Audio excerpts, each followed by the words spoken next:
Time Warner Cable is pleased to be an underwriting sponsor for Carolina Week. Coming up on the November 14th edition of Carolina Week, is a new report to improve safety taking students' rights away? We'll tell you how to solve your campus parking problems. In sports, unlike the mythical version, this Phoenix didn't rise from the ashes. Weathercaster Laura Pagano will tell us if the warm weather is here to stay. All that and something that will make you jump to your feet. Carolina Week starts right now.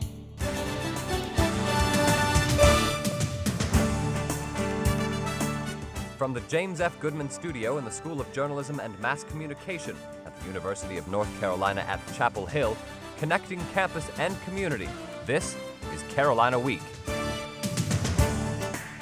Hello and welcome to the Wednesday edition of Carolina Week. I'm Adam Rue. And I'm Sarah Huffman. We begin tonight with breaking news.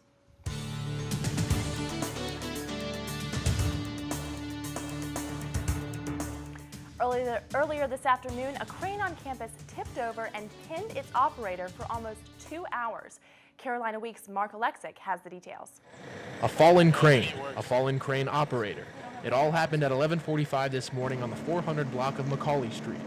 The crane encountered a distribution problem, causing it to tip over and trap one man in a 15-foot ditch for 2 hours. The crane fell over sideways, and because of that, I believe it caused him to tip into the hole where he was setting a concrete vault.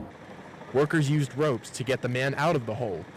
It was a previously excavated trench that's about 10 to 15 feet deep, and when the load failed on the crane, it knocked this person into the trench. Crews took particular caution to make sure the victim got out safely. Because of the depth of where he was down about 12 feet, and because the sides were not shored up, it essentially was an uncontrolled hole, which is why we had to get a trench team here with the panels so that we could secure the sides and then go in and get him. Emergency workers took the patient to UNC hospitals. Authorities say he was conscious and alert through the whole ordeal.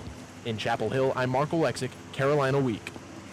The News and Observer reports the victim's name is David Dale. An official at UNC News Services says his injuries are minor and he should make a full recovery.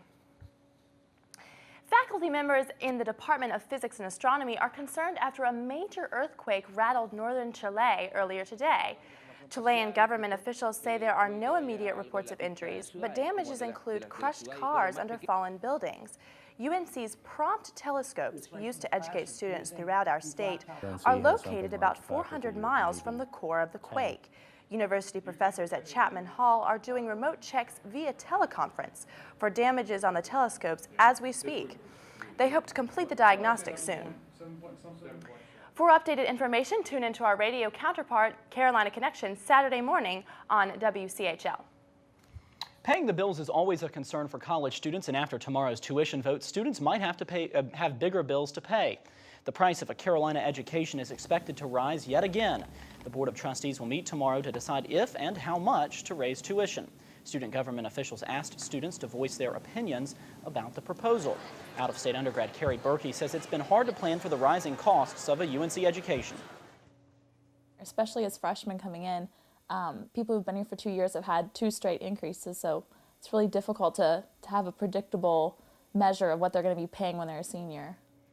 The Tuition and Fee Advisory Task Force has recommended a non-resident undergraduate tuition increase of between $1,000 and $1,500 and graduate tuition hikes of $800 to $1,500. A report from the Campus Safety Task Force for UNC System Schools is creating a stir on campus.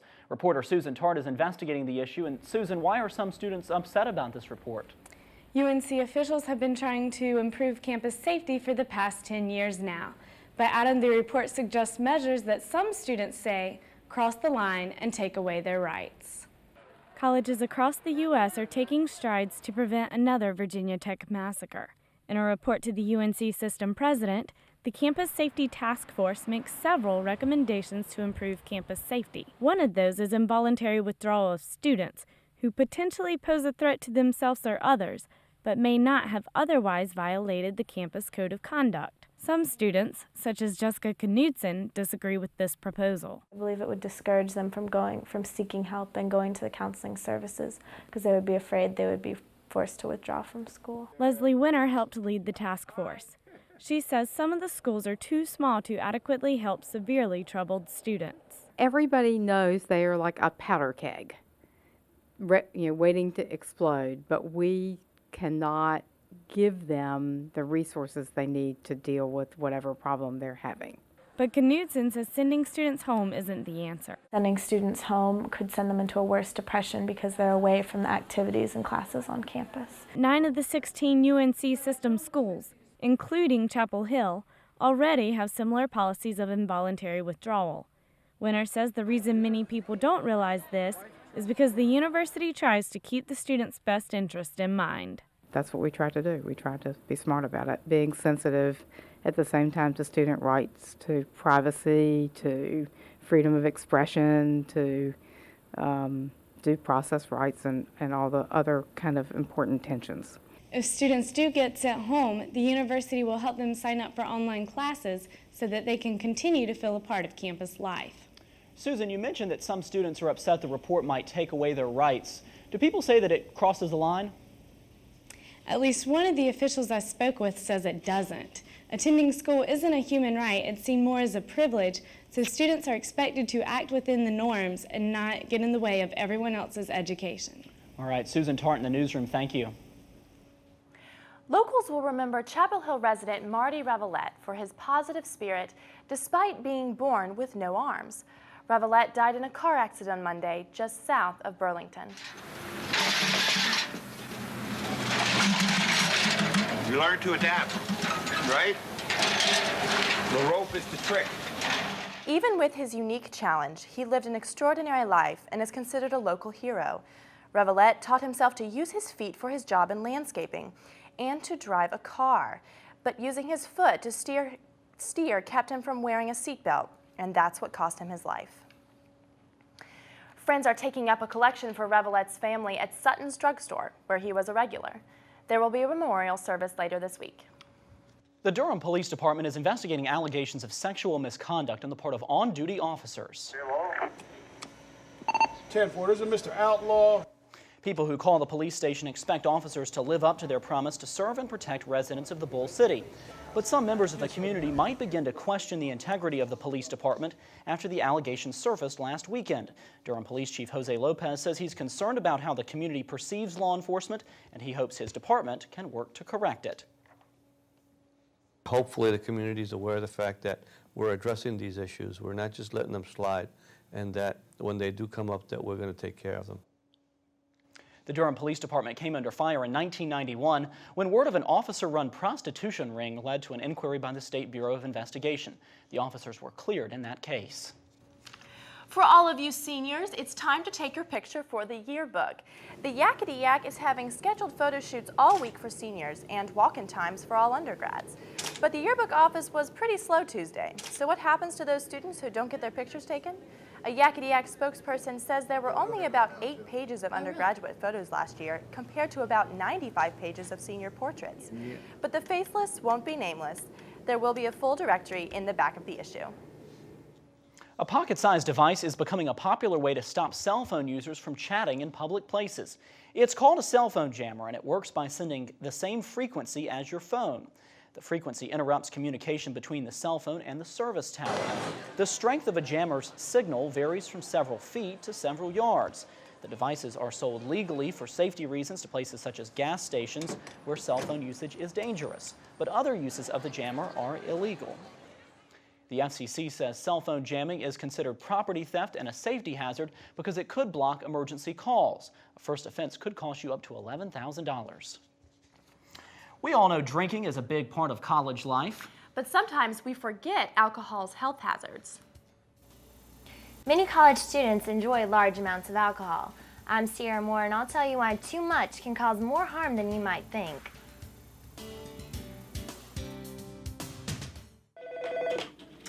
Women's Center, may I help you? The Women's Center is a nonprofit agency that has served as a meeting place for women in the Triangle since 1979, making it one of the oldest freestanding women's centers in the country. The mission of the Women's Center is to provide a supportive community where all women can inspire each other to grow, both personally and professionally. I was going through a crisis at home, and I contacted Helpline, and they referred me directly to the Women's Center. I think the Women's Center is really important for the community because It offers so many different kinds of resources, and if we don't have the resource here, we can find an avenue or a way for women to find the answers that they need. It is inspiring. It's so exciting to be a part of something that really matters and really changes things. You can support the Women's Center through membership or by sending a contribution to the Women's Center, 210 Henderson Street, Chapel Hill, North Carolina, 27514. For students who are involved in on-campus activities, getting from place to place quickly can be a problem. Reporter Lib Curley is at one of UNC's newest parking decks to tell us more. That's right, Adam. I'm standing here next to the Cobb parking deck, which is one of the newest decks built on UNC's campus.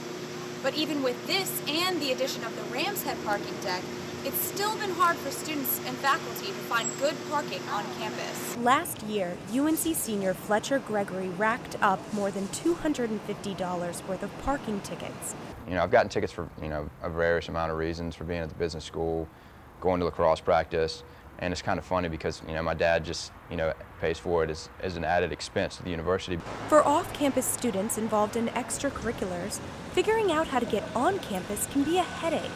Some take the risk of getting a ticket, but others invest in off-campus spaces. Senior Megan Lumsden pays $80 a month to park at a nearby church. She says it's comforting to know she'll always have a spot. It's definitely a reassurance. I know that there will always be one here for me because I have my pass. They've given out a certain amount of parking spots. There will always be an open parking spot. On-campus parking permits are another way to get closer to class, if you live at least 2 miles away. UNC's Department of Public Safety spokesperson Randy Young says students can still purchase permits. I think it's remarkable to note that students still have permits available. It's really not a matter of running out of permits. It may be more aptly put as running out of permits that are highly desirable. Parking on campus can cost a good deal of money. Risking a ticket can cost you nothing, or thousands of dollars, based on your luck. Renting an off-campus spot can be between $640 and $1,000 per year. And buying an on-campus permit will cost between $220 and $380 per year. Students can still purchase South Campus S11 parking permits at the Department of Public Safety. Lib, is it difficult for students and faculty to get those permits? No, it's not hard to get the permits. The catch is that they're far from campus. Lib Curley at the Cobb parking deck, thank you. A new study shows ways to nix acne. According to experts, cutting high glycemic index carbohydrates, such as pasta and white bread and donuts, reduces acne. Reports from the American Journal of Clinical Nutrition says high glycemic index carbs digest quickly, causing sugar spikes that produce insulin. Insulin thickens hair follicles, which traps dirt and oil, ultimately causing acne. So, stick to whole grains. There are a lot of health risks associated with obesity, but a new study shows that being up to 25 pounds overweight won't necessarily increase your risk of heart disease or cancer. But even though those two diseases can be eliminated from their list of problems, overweight people are still prone to diabetes and kidney failure. People who are defined as obese are 30 pounds or more overweight, and this puts them at a higher risk for many medical problems, including heart disease and cancer. Drinking too much is a big problem, and not just when you get behind the wheel of a car. Reporter Sierra Moore has the story. Binge drinking has increased sharply in recent years. Whenever you think of binge drinking, you might think of having 8 to 10 beers, when actually half that amount in a 2-hour period is considered binge drinking. We have a huge college population. They work hard in school and they play hard when they're out. Chapel Hill police officer Mitch McKinney says buses keep many drunk drivers off the streets. However, we routinely have individuals get bumped by cars or seriously injured by cars because they are intoxicated and they step out in front of a vehicle. And not just at frat parties. At UNC, in the past couple of years, alcohol complaints have decreased because frat members are self-monitoring to report these problems when they arise. But despite more than a decade's worth of work nationwide, there's been no decrease in the proportion of students who binge drink, and more stories of women who are drugged while drinking. We were drinking out of Solo cups, out of, just red open container cups, so I'm sure it would have been really easy for somebody to slip something in there. The executive director of the Orange County Rape Crisis Center, Christina Reardon, says even if they don't get drugged, people are simply more vulnerable after a few too many drinks. I think there's one statistic that says that it's involved maybe in about 75% of date and acquaintance rapes. There's some alcohol is involved in some form or fashion. Despite all the risks, many college students seem to be ignoring the warnings. In Chapel Hill, I'm Sierra Moore, Carolina Week.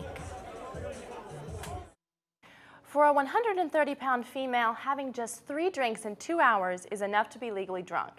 But any amount of alcohol puts you at some risk. There's been a lot of talk about going green, and some Dukies are getting ready to live green.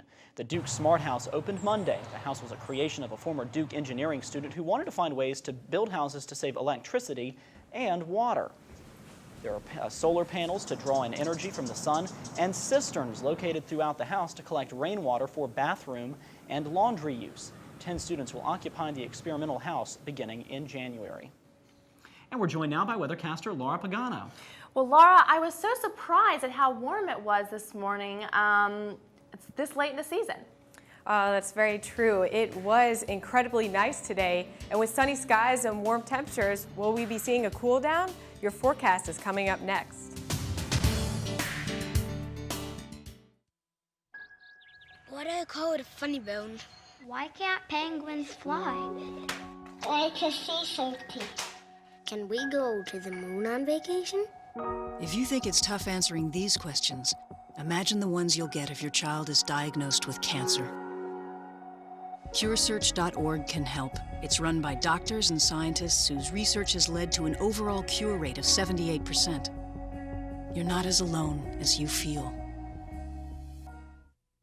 Introducing the all-new Enclave. It's a minivan to the max, with features like remote control sliding rear doors, 150 cable channels, a full Skyview roof, temperature-controlled cup holders, and the 6-point navigation system.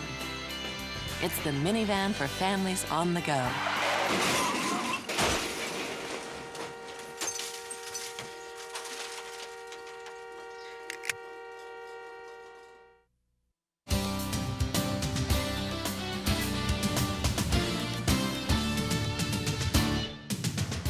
Hi, and welcome back to Carolina Week. I'm weather forecaster Laura Pagano. Well, I'm sure many of you stepped outside today and felt like it was summer. It was absolutely beautiful today.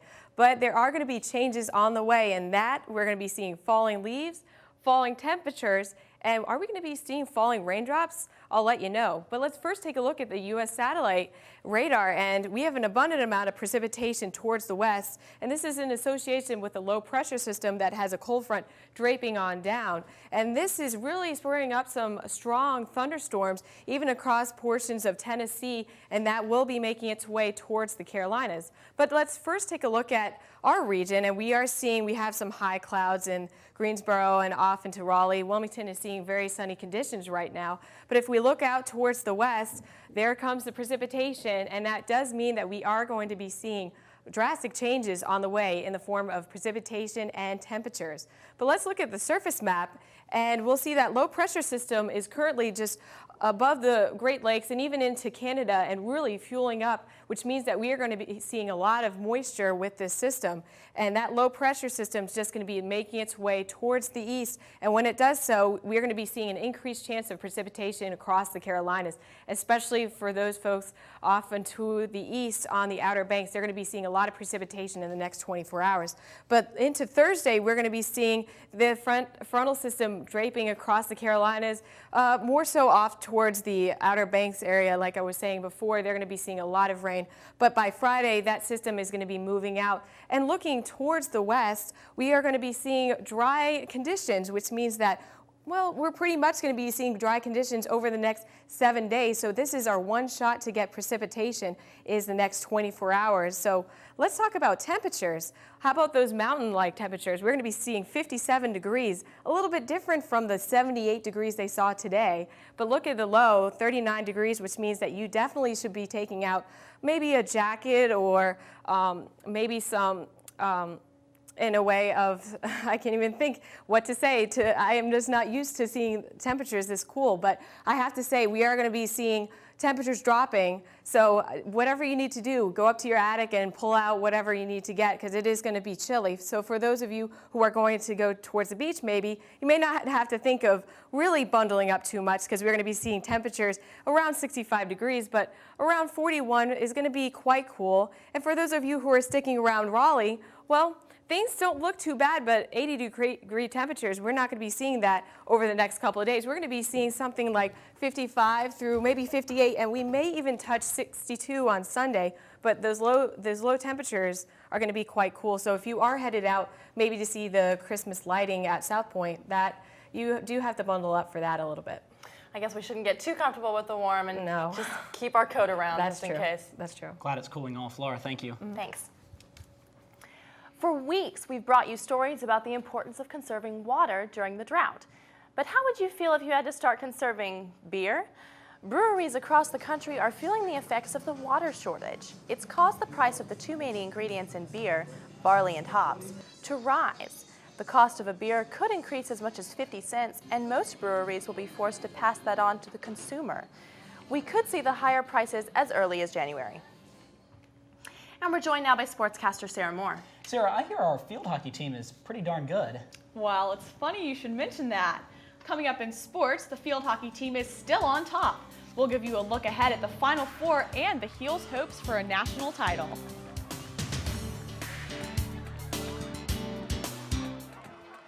El arte puede ser muchas cosas. El Museo de Arte de Carolina del Norte ofrece una colección de arte de primordial importancia en el sudeste.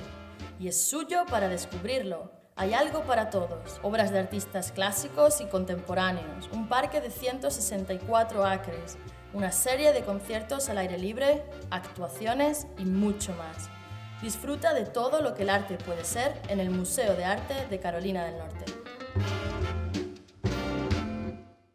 Okay, guys, time for takeoff. 5, 4, 3, 2, 1. Blast off!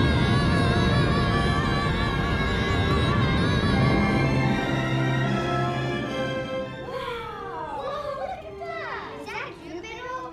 Hey kids, it's time to go to the planetarium.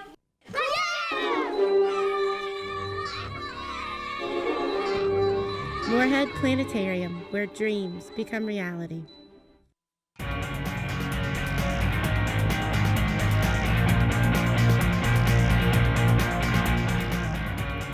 The women's basketball team is on an early season roll after crushing the Elon Phoenix last night in Carmichael Auditorium.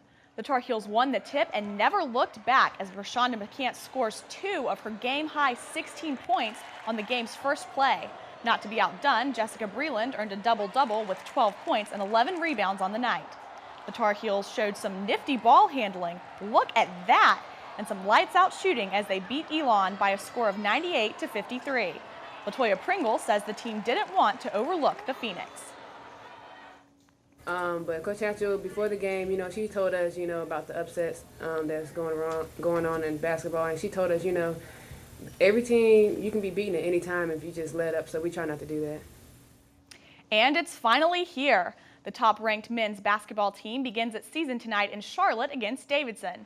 The Heels tip off the season with high expectations. Coach Roy Williams will look to erase the bitter memories of last year's Elite Eight defeat. Junior Tyler Hansbrough will carry the offense with these types of moves. Wayne Ellington and Marcus Ginyard should also contribute from the backcourt.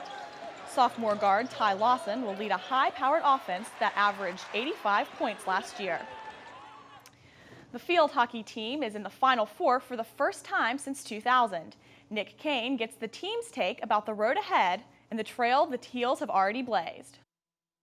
The field hockey team's looking for the perfect end to a perfect season. For the first time in our careers, we're going to the Final Four. It's nice to see everything coming together as a senior. So. At the end of the game on Sunday, I cried. Just so excited because it seems like something that we couldn't get past this first and second rounds. On Friday, the Heels will play 4th-ranked UConn in the semifinals of the NCAA tournament. I mean, they play a lot like us. They're a very strong team. It's nice for us, I think, to play somebody we haven't played in the semifinal. I think that adds to the excitement. It's nice to go in with a little unfamiliar rival, because then you focus on yourselves and your game plan.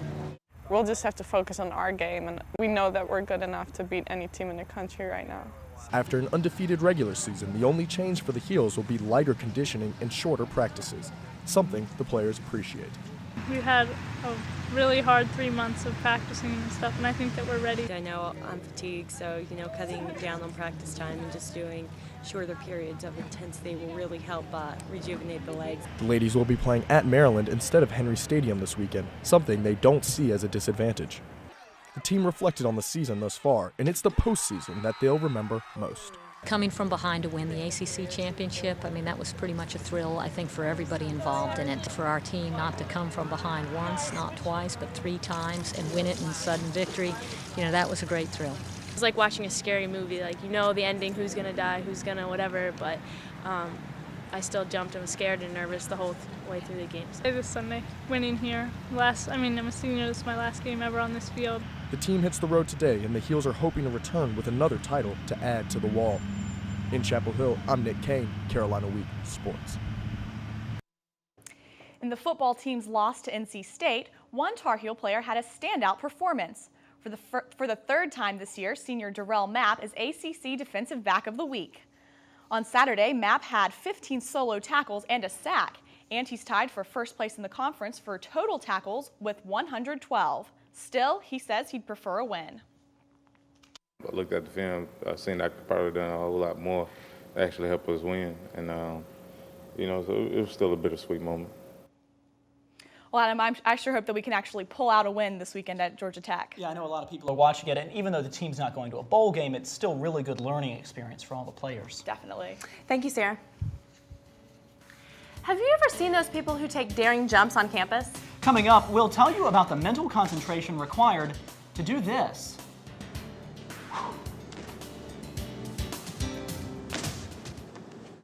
Un día en el bosque las ratas jugaban. Escucha Smokey antes de tratar. Solo tú. No juegues con fósforos, no juegues con fuego. No hay nada perturbable con la cual asustar a un pobre ratón sin casa en que vivir. Si un hermoso bosque es lo que deseas, no juegues con fósforos, no juegues con fuego. Solo tú puedes prevenir los fuegos en áreas naturales. ¡Fuego! If you have a story idea, contact Carolina Week at 843-8292. You can also visit us online at carolinaweek.org. If you have questions about this program, write Carolina Week at Campus Box 3365, UNCCH, Chapel Hill, North Carolina, 27599. It's a bird, it's a plane, no, it's Supermen. Reporter Marissa May shows us a new trend that's sweeping campus. Tarzan has nothing on these guys. Trees, walls, scaffoldings, railings, you name it, these artists find a new use for it.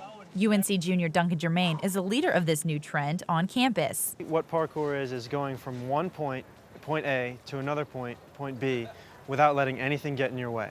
Here in Chapel Hill, artists of all levels from across the state gathered for the last Jam of 2007.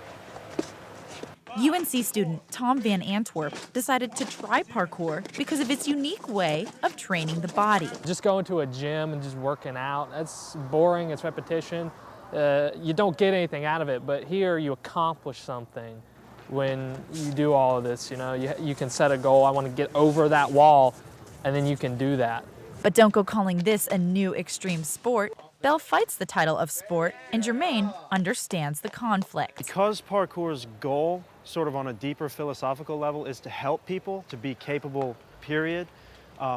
The idea of it being a competitive sport kind of detracts from that. Above all, parkour enthusiasts strive to spread the message of physical and mental strength and efficiency. And both artists believe the mental aspect is the biggest hurdle. I'm on the edge of a jump, I'm about to go for it, and if I fail, I fall and I bust my ass. But I need to not think about that. I need to just put everything I have into doing it. In Chapel Hill, I'm Marissa May, Carolina Week. That does it for this edition of Carolina Week. Thank you so much for watching. Have a good night.